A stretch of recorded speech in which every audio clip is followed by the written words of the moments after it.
Allo do'stlar, intensiv nemis tili o'quv markazimizning yana bir o'quvchisi Adolat opa 3 soatdan keyin Germaniyaga uchib ketmoqdalar. Assalomu alaykum Adolat opa.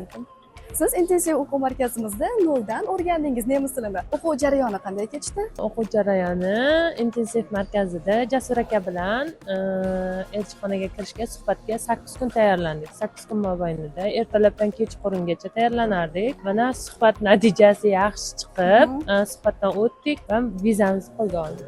Bugun Germaniyaga til kursi dasturi orqali ketyapsiz.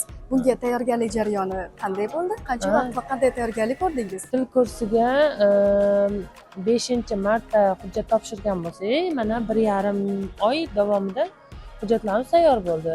1 yilga viza oldik. Aha, yaxshi. Germaniyada qancha muddat qolasiz?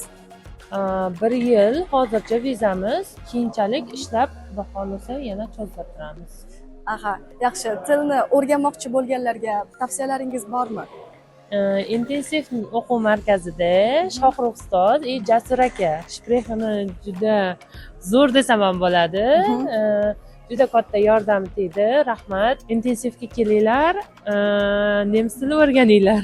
Adolat opa, sizga unda yoqimli va xavfsiz parvoz va kelgusi ishlaringizda omad tilaymiz. Rahmat. Do'stlar, sizlar ham intensiv o'quv markaziga keling va tilni o'rganing. Biz barchangizni kutamiz.